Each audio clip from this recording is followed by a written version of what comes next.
नमस्कार। प्रसिद्ध कवि कुंवर नारायण की काव्य पंक्तियों के साथ हिंदी की कक्षा में आपका स्वागत है। कविता एक उड़ान है चिड़िया के बहाने। कविता की उड़ान भला चिड़िया क्या जाने, बाहर भीतर इस घर उस घर, कविता के पंख लगा उड़ने के माने, चिड़िया क्या जाने। जी हाँ, आज हम भी कविता के पंख लगा एक कवि के संग लंबी उड़ान भरते हैं, हिमालय की ओर घूमने चलते हैं। गिरते बादल तो देखे ही होंगे सबने, पर आज कवि नागार्जुन के चश्मे से देखते हैं, आनंद लेते हैं गिरते हुए बादलों का। बिना विलंब किए कवि नागार्जुन द्वारा रचित कविता बादल को घिरते देखा है का आइए आनंद लेते हैं। चलिए उड़ चलते हैं। कविता सरल है, कविता में ही प्रश्न होंगे और उत्तर भी कविता से ही होंगे। आरंभ करते हैं कविता का सस्वर वाचन। बादल को घिरते देखा है। अमल धबल गिरी के शिखरों पर बादल को घिरते देखा है। छोटे छोटे मोती जैसे उनके शीतल तुहिन कणों को मान सरोवर के उन स्वर्णिम कमलों पर गिरते देखा है। बादल को घिरते देखा है। तो कविता के इस अंश में कवि ऊंचे हिमालय के श्रृंगों पर घिरते हुए बादलों का चित्रण करता है। अमल, आ माने नहीं, मल माने मैल गंदगी, निर्मल, धवल, धवल का अर्थ होता है श्वेत सफ़ेद, गिरी के शिखरों पर पहाड़ों की सफ़ेद स्वच्छ चोटियों पर बादल को घिरते देखा है। छोटे छोटे मोती जैसे उनके शीतल तुहिन कणों को, बादलों के मोतियों जैसे छोटे छोटे तुहिन, तुहिन का अर्थ है ओस के कणों को, मान सरोवर के उन स्वर्णिम, मान सरोवर उन्हीं हिमालय के पहाड़ों के बीच में मान सरोवर है। उस मान सरोवर के उन स्वर्णिम सुनहरे रंग के कमलों पर गिरते देखा है।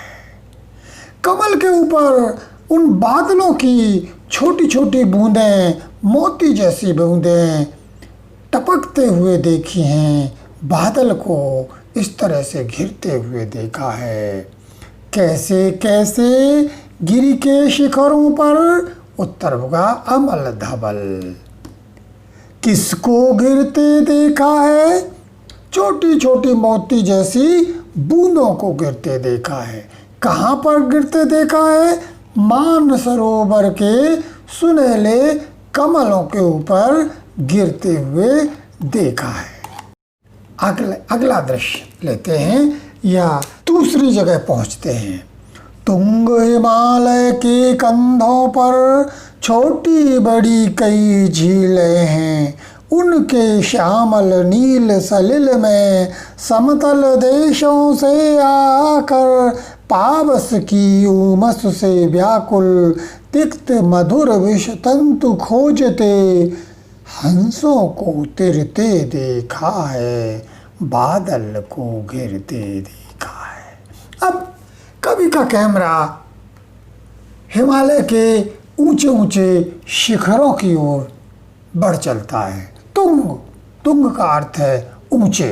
हिमालय के कंधों पर, कंधों पर अर्थात शिखरों के किनारे जो छोटे छोटे मैदान हैं, छोटी बड़ी कई झीलें हैं। वहाँ पर क्या है? छोटी छोटी और बड़ी बड़ी झीलें हैं। झीलें और तालाबों में क्या अंतर होता है? झीलें अपने आप बनती हैं, तालाब और बांध में चारों ओर बंधान बनाए जाते हैं। तो हिमालय के ऊपर छोटी बड़ी कई झीलें हैं। उनके श्यामल नील सलिल में। सलिल का अर्थ होता है पानी। उन झीलों में कैसा पानी है, उनमें कैसा कैसा जल है, उनमें श्यामल नील सलिल है। उनमें श्यामल सांवले रंग का और नीला जल है। कहाँ है? हिमालय की झीलों में। वहाँ पर क्या है? समतल देशों से आकर पावस की उमस से आकुल तिक्त मधुर विषतंतु खोजते हंसों को तिरते देखा है। उन झीलों में समतल देशों से आकर, मैदानी क्षेत्रों से आकर, ये पहाड़ी क्षेत्रों का चित्रण है, तो उन छोटी बड़ी झीलों में समतल देशों से आकर, मैदानी क्षेत्रों से आकर पावस की, पावस का अर्थ है वर्षा ऋतु की, उमस गर्मी से आकुल व्याकुल होकर, वर्षा ऋतु की गर्मी से व्याकुल होकर, तिक्त मधुर, तिक्त का अर्थ है कुरकुरे, मधुर मीठे, विषतंतु कमल की डंडियों को खोजते खोजते हुए हंसों को तिरते देखा है। उन झीलों में हंसों को तैरते हुए देखा है। कौन से हंसों को? जो समतल देशों से पावस की, वर्षा ऋतु की गर्मी के कारण परेशान होकर यहाँ पर हिमालय की झीलों में आए थे और क्या खोज रहे थे? कुरकुरे मीठे कमल की डंडी को खोज रहे थे। और इस तरह खोजते हुए इन पहाड़ झीलों के ऊपर घिरते हुए बादलों के सुंदर दृश्य को कवि कहता है, कवि कहते हैं, नागार्जुन जी कहते हैं कि हमने देखा है। अब एक और चित्र देखते हैं बादल के घिरने का। ऋतु वसंत का सुप्रभात था, मंद मंद था अनिल बह रहा, वाला अरुण की मृदु किरणें थी, अगल बगल स्वर्णिम शिखर से एक दूसरे से विरहित हो, अलग अलग रहकर ही जिनको सारी रात बितानी होती, निशा काल से चिर अभिशापित बेबस उन चकवा चकई का बंद हुआ क्रंदन फिर उनमें। उस महान सरोवर के तीरे शैवालों की हरी धरी पर प्रणय कलह छिड़ते देखा है, बादल को घिरते देखा है। अब वसंत ऋतु में किस तरह से बादल घिरते हैं और क्या दृश्य उपस्थित करते हैं, उसका चित्रण है। ऋतु वसंत का सुप्रभात था, मंद मंद था अनिल बह रहा। बसंत ऋतु का चित्रण। कौन सी ऋतु? ऋतु वसंत। कौन सा समय? सुप्रभात था। क्या हो रहा था? मंद मंद धीमे धीमे अनिल बह रहा। अनिल का अर्थ है हवा। धीमी धीमी हल्की हल्की हवा बह रही थी।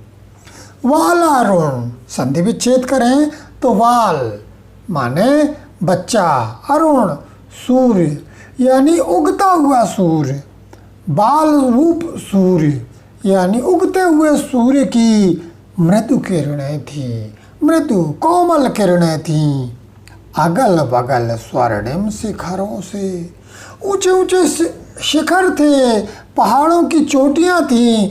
उन चोटियों के अगल बगल से होकर सूर्य की भी वे सुनहरी किरणें एक गुजर रही थीं, बिखर रही थीं। एक दूसरे से विरहित हो, अलग अलग रहकर ही जिनको सारी रात बितानी होती, निशा काल से चिर अभिशापित बेबस उन चका चकई को। अब चकवा चकवी का प्रसंग यहाँ आता है कि बसंत ऋतु है, सुबह का समय है, सूर्य की कोमल कोमल किरणें पहाड़ की चोटियों के इधर उधर से निकल रही हैं। वहीं पर एक दूसरे से विरहित होकर, वियोग में होकर, अलग अलग चकवा चकवी के संदर्भ में के बारे में कहा जाता है कि ये दोनों पक्षी, साहित्य में इनका बहुत उल्लेख आया है, ये दोनों पक्षी रात में इनका वियोग हो जाता है और एक दूसरे के लिए आवाज़ लगाते रहते, एक इधर से हैं करता है, दूसरा उधर से हों करता है, लेकिन रात भर नहीं मिल पाते। सुबह होती है और वो कहते हैं कि इनको ये अभिशाप है, तो सुबह होती है तो उनका मिलन होता है, उसी का चित्रण है। तो एक दूसरे से विरहित हो, एक दूसरे से वियुक्त होकर, दूर होकर, अलग अलग रहकर ही जिन चकवा और चकवी पक्षियों को अलग अलग रहकर सारी रात बितानी होती, सारी रात एक दूसरे से अलग होकर बितानी पड़ती थी।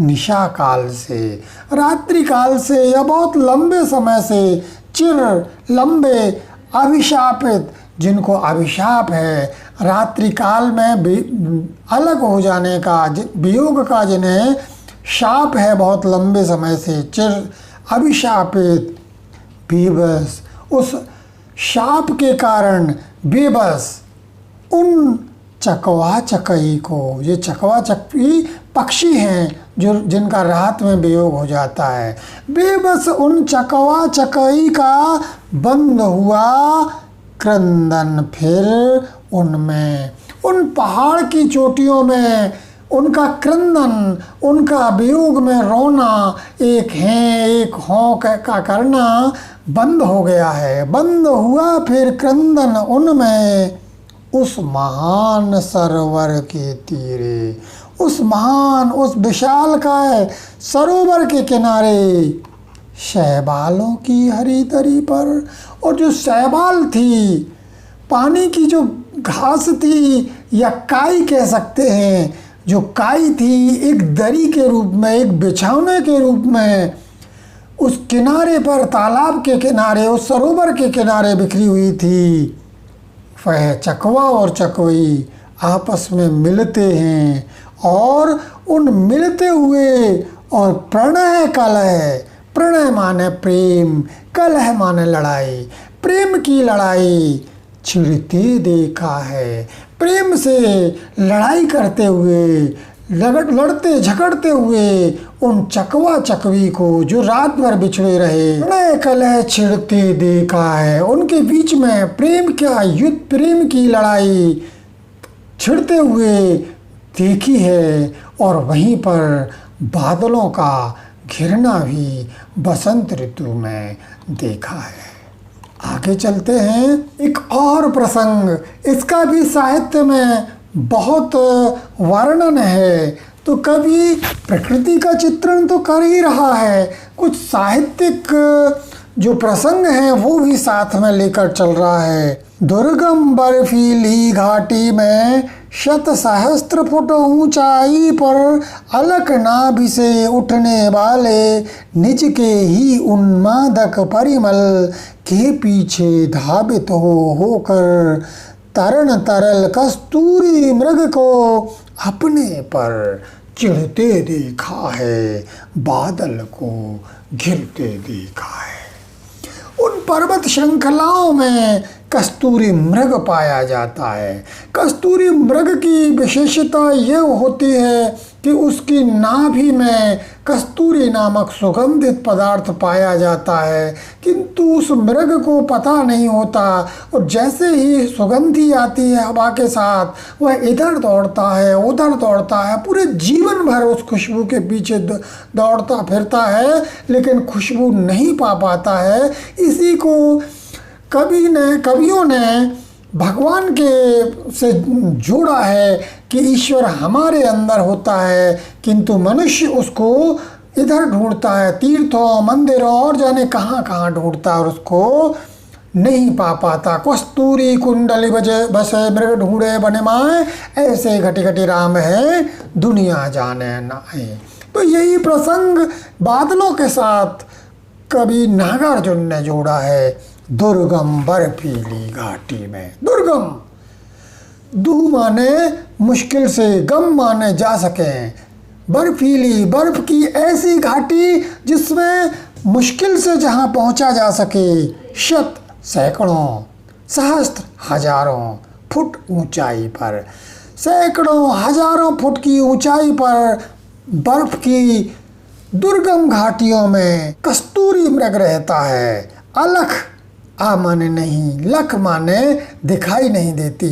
नाभि, उसकी नाभि जो उसे दिखाई नहीं देती से उठने वाली, उसकी नाभि से जो सुगंधी उठती है, निज के ही, वह निज की ही है। उस कस्तूरी मृग की नाभि से, न दिखने वाली नाभि से उठने वाली उसकी स्वयं की सुगंधी है। उन्मादक, मस्त कर देने वाली, होश कर देने वाली परिमल खुशबू है।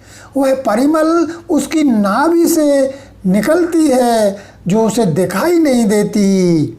उस खुशबू के लिए के पीछे धावित होकर, उस सुगंधी के पीछे, उस खुशबू के पीछे दौड़ दौड़ कर तरल तरुण, वह तरुण कस्तूरी मृग, तरल चंचल कस्तूरी मृग को अपने पर चिढ़ते देखा है। इतना भागता है फिर भी कस्तूरी को नहीं पा पाता है तो खुद पर ही चिढ़ने लगता है। नागार्जुन कहते हैं कि ऐसी स्थिति में भी हमने बादलों को घिरते देखा है दुर्गम बर्फीली घाटी में। कैसी घाटी? दुर्गम घाटियां हैं। कितनी ऊंचाई? सैकड़ों हजारों फीट की ऊंचाई। खुशबू कहाँ से आती है? कस्तूरी मृग की नाभि से आती है। बहुत ही मदहोश कर देने वाली, नशे से भर देने वाली, पीछे धावित होकर उसके पीछे दौड़ते दौड़ते वह चंचल तरुण कस्तूरी मृग जब उसे नहीं पा पाता है तो उसके लिए स्वयं भागने लगता है और चिढ़ने लगता है। ऐसी स्थिति को कवि कहते हैं कि बादलों को उस स्थिति में घिरते हमने देखा है। अब एक और प्रसंग, साहित्य का ये प्रसंग। कहाँ गया धनपति कुबेर वह, कहाँ गई उसकी वह अलका, नहीं ठिकाना कालिदास के व्योम प्रवाही गंगा जल का। ढूंढा बहुत परंतु लगा क्या, मेघदूत का पता कहीं पर, कौन बताए वह छाया में बरस पड़ा होगा न कहीं पर। जाने दो वह कभी कल्पित था, मैंने तो भीषण जाड़ों में नभचुंबी कैलाश शीर्ष पर, महामेघ को की झंझा नील में गरज गरज भिड़ते देखा है, बादल को घिरते देखा है। अब एक और साहित्य का प्रसंग, मेघदूत की कथा को थोड़ा सा लेना पड़ेगा। कुबेर की नगरी अलकापुरी थी, उसमें एक यक्ष कुबेर के यहाँ काम करता था। उसकी शादी थी और शादी के लिए घर आया। शादी हुई तभी संदेशा आ गया और नवविवाहिता पत्नी के पास ज़्यादा समय ना रुककर उसे तुरंत जाना पड़ा। दोनों का वियोग हो गया। इसके बाद बादलों के माध्यम से उन्होंने अपने प्रेम का संदेशा भेजा, जिसे कालिदास ने मेघदूत में लिखा है। तो वही प्रसंग यहाँ पर है। कहाँ गया धनपति कुबेर वह, कहाँ गई उसकी वह अलका। धनपति, धन का देवता, वह कुबेर, धन का राजा कुबेर कहाँ गया और कहाँ गई उसकी वह अलका। अलका कुबेर की राजधानी थी, अलकापुरी। तो धन का राजा कुबेर भी नहीं है और ना वह अलकापुरी उसकी राजधानी है। नहीं ठिकाना कालिदास के व्योम प्रवाही गंगा जल का। और कालिदास ने जिस व्योम में, व्योम का अर्थ है आकाश में, प्रवाही बहने वाले, गंगा जल, गंगा के जल के बादलों का भी कोई ठिकाना नहीं है जिसका चित्रण कालिदास ने किया था। नहीं कहाँ गया धनपति कुबेर वह, कहाँ गई उसकी वह अलका। नहीं ठिकाना कालिदास के व्योम प्रवाही गंगा जल का। ढूंढा बहुत परंतु लगा क्या, मेघदूत का पता कहीं पर। बहुत ढूंढा, नागार्जुन कहते हैं कि उस मेघदूत को ढूंढे जो दूत बनकर कुबेर की नगरी से यक्षिणी के यहाँ गया था। ढूंढा बहुत, उसे बहुत खोजा, परंतु लगा क्या, क्या उसका पता लग पाया। मेघदूत का पता कहीं पर भी उस मेघ रूपी दूत का पता चला। चलो कोई बात नहीं, कौन बताए वह छायामय। उसको कौन बताए, उसका पता ठिकाना कौन बताए। वह तो छायामय था, छाया रूप में था। बरस पड़ा होगा न कहीं पर, यहीं पर कहीं पर वह तो बरस गया हो गया और उसका अस्तित्व समाप्त हो गया होगा। जाने दो, जाने दो, उसकी बात छोड़ो। वह कवि कल्पित था। वह मेघदूत तो कवि द्वारा, कालिदास द्वारा कल्पित किया गया था, कालिदास की कल्पना थी। लेकिन बाबा नागार्जुन कहते हैं, मैंने तो भीषण जाड़ों में, जब भीषण सर्दियां पड़ती हैं, तो मैंने नभचुंबी आकाश को चूमने वाले कैलाश शीर्ष पर, कैलाश पर्वत के शीर्ष पर, चोटियों पर महामेघ की झंझानिल से, महामेघ बादलों की झंझानिल तेज हवा के साथ गरज गरज भिड़ते देखा है। तेज हवा के साथ बादलों को गरजते हुए और बादलों को टकराते हुए देखा है, बादल को घिरते देखा है। तो इस तरह से कवि नागार्जुन ने अलग अलग ढंग से बादल के सौंदर्य को या बादल के घिरने को चित्रित किया है। अब प्रश्न ले लेते हैं। कवि ने हिमालय की झीलों में किसको तैरते हुए देखा है? तो उत्तर है हंसों को। उत्तर आप छोटा बड़ा आपको स्वयं करना है। कवि ने बादलों को कहाँ घिरते देखा है? उत्तर है मानसरोवर के सुनहरे कमलों के ऊपर। दूसरा, हिमालय की झीलों में तैरते हंसों के ऊपर। बसंत ऋतु में शैवाल की दरी पर क्रीड़ा करते हुए चकवा चकवी के ऊपर। बर्फीली घाटी में दौड़ते हुए स्वयं पर चिढ़ते हुए कस्तूरी मृग के ऊपर। और कैलाश पर्वत की ऊंची चोटियों पर भी गरजते हुए बादलों को घिरते हुए देखा है। कौन अपनी अलग नाभि से उठने वाले परिमल के पीछे पीछे दौड़ता है? उत्तर हो जाएगा कस्तूरी मृग। निशा काल से चिर अभिशापित किसे कहा गया है? चकवा और चकवी को। कवि ने भीषण जाड़ों में किसे गरज गरज कर भिड़ते देखा है?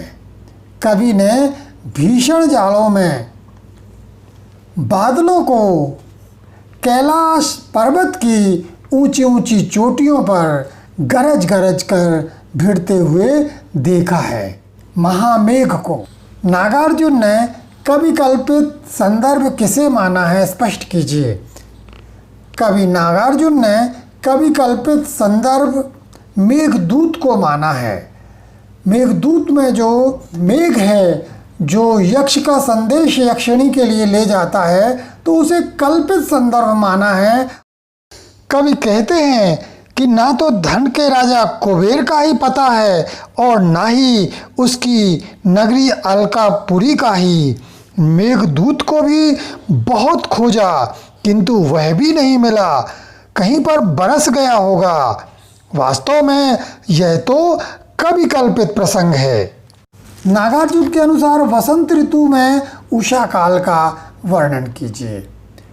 उषा काल है, धीमी धीमी हवा चल रही है, उगता हुआ सूरज पहाड़ की चोटियों के अगल बगल से सुनहरा प्रकाश बिखेरता है। विशाल तालाब के किनारे शैवाल की दरी पर जो चकवा चकवी रात में बिछुड़ गए थे अब वो मिल जाते हैं और उनके प्रेम की कीड़ा वहाँ पर शुरू हो जाती है और उनके ऊपर बादलों को कवि ने घिरते हुए देखा है। तो यह पाठ यहीं पर समाप्त होता है। अगले पाठ के साथ मैं पुनः उपस्थित होऊंगा। नमस्कार।